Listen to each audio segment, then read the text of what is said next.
Report वाला 24 में यह जो आप तस्वीरें देख रहे हैं, यह प्रधानमंत्री नरेंद्र मोदी के रोड शो की तस्वीर है।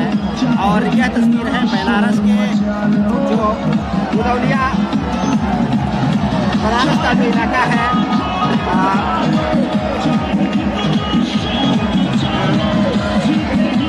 कबीर चौरा इलाका बनारस का, ये वहाँ की तस्वीर है।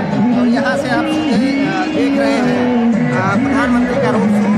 आपको जब गाड़ी देख रहे होंगे तो प्रधानमंत्री की गाड़ी है, और उसके बाद तुरंत है बीजेपी के कार्यकर्ता जो है बेहद उत्साह में जा रहे हैं। और दोनों तरफ से वो गदगद के कार्यकर्ता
प्रधानमंत्री जो है लोगों का अभिवादन स्वीकार करते जा रहे हैं। और ठीक उसके पीछे जो है हजारों की संख्या में बनारस की सड़कों पर लोग जो है वो प्रधानमंत्री के पीछे भगे जा रहे हैं। यह रेला है प्रधानमंत्री के रोड शो का बनारस में। और कुछ पिछली बार की तरह प्रधानमंत्री का यह रोड शो बनारस में देखा जा रहा है। एक ऐसा जो नज़ारा है, जो तस्वीर है, वो आप देख करके अनुमान लगा सकते हैं कि बनारस के कार्यकर्ता जो है वो कितने उत्साह में हैं। पिछली बार यहाँ से बीजेपी जो है 8 सीटें जीती और कुछ पिछली बार जैसी ही तस्वीरें जो है वो बनारस में देखी जा रही हैं। ये भव्य तस्वीर है, हजारों की संख्या में कार्यकर्ता है, प्रधानमंत्री की गाड़ियाँ हैं, लोग बीजेपी की टोपी, भगवा गमछा और हाथों में बीजेपी का झंडा लहराते हुए जय श्री राम और पीएम मोदी, सीएम योगी के जयकारे के नारे लगाते हुए तमाम कार्यकर्ता जो है वो आगे की तरफ बढ़ते जा रहे हैं। यह रोड शो जो मैदागिन से, यह रोड शो मलदहिया से शुरू होकर के मैदागिन के रास्ते काशी विश्वनाथ तक जाना है। इसका समापन होना है। 5 किलोमीटर का यह रोड शो पूरी भव्यता का जो है आकार ले चुका है। बनारस की सड़कों पर प्रधानमंत्री के साथ साथ का ये जो हुजूम दिख रहा है, निश्चित तौर पर वो पूरे बनारस को ही नहीं पूरे प्रदेश को जो है वो यह संकेत दे रहा है कि उत्तर प्रदेश में निश्चित तौर पर बीजेपी को और खास करके वाराणसी में बीजेपी के लिए रास्ता जो है जितना विपक्ष कह रहा है उतना जो है हल्का नहीं है। विपक्ष की नज़र में बनारस निश्चित तौर पर बेहद कमज़ोर है।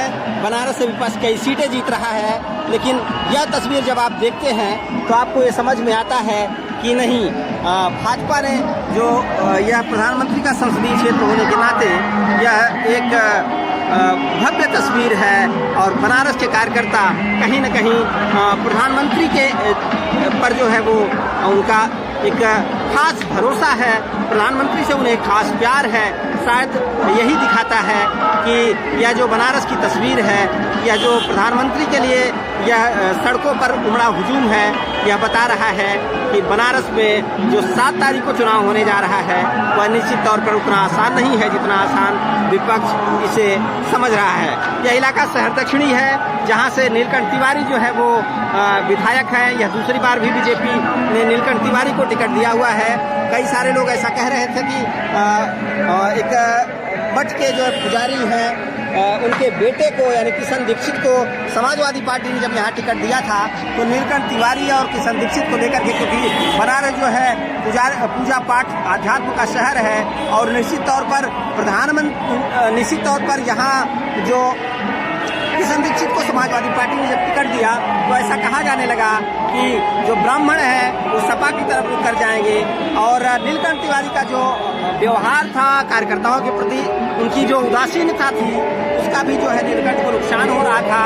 और ऐसा कहा जा रहा था कि जब बीजेपी इस सीट को हार जाएगी, यानी जिस सीट पे काशी विश्वनाथ जो कॉरिडोर है इसका निर्माण हुआ है, जब बीजेपी इस सीट को हार जाएगी तो ऐसा संकेत दिया जाएगा, ऐसा कहा जाएगा कि जो ये सीट है विश्वनाथ एरिया की, क्योंकि विश्वनाथ कॉरिडोर एक मॉडल बना करके पूरे देश में बीजेपी ने इसे पेश किया।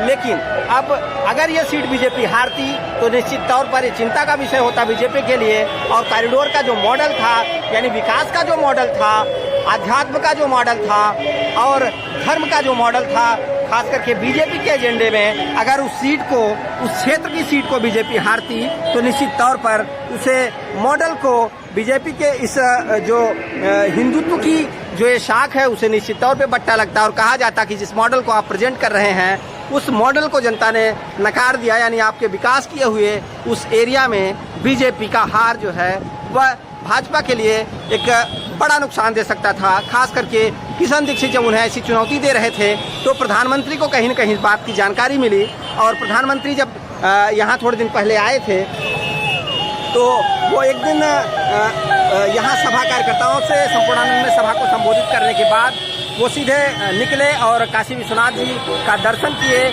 वहाँ कार्यकर्ताओं का अभिवादन स्वीकार किए, कुछ लोगों से मुलाकात की और उसके बाद वो दिल्ली लौट गए। उसके बाद से ही प्रधानमंत्री के मन में ये बात थी, क्योंकि कार्यकर्ता उन्हें बार बार कह रहे थे कि यहाँ शहर दक्षिणी में जो है वो किशन दीक्षित यानी समाजवादी पार्टी और भाजपा के नीलकंठ में मुकाबला देखा जा सकता है। और अगर यही स्थिति रही, क्योंकि जो नीलकंठ तिवारी है उनकी बेरुखी भी निश्चित साफ थी, वो कार्यकर्ताओं से कहीं न बात नहीं करते थे, कार्यकर्ताओं से मिलते जुलते नहीं थे और उन्हें ऐसा लगता था कि हम पुरानी रणनीति के तहत बीजेपी की जो वेव चलेगी उसमें चुनाव जीत जाएंगे। ऐसे में प्रधानमंत्री को यह बात समझ में आ गई, कार्यकर्ताओं ने बता दिया कि शहर दक्षिणी की जो सीट है उसे निश्चित तौर पर बीजेपी गंवा सकती है। ऐसे में प्रधानमंत्री ने रणनीति बनाई और 2 दिन यहाँ रहने का यानी बनारस रहने का तय किया। प्रधानमंत्री बनारस आज आ गए हैं, 2 दिन का उनका दौरा है। आज का रोड शो जो है वह कबीर चौरा से अब निश्चित तौर पर वो आगे जा रहा है, यानी मैदागिन की तरह जा रहा है। हजारों की संख्या में भीड़ वह प्रधानमंत्री के पीछे जा रही है।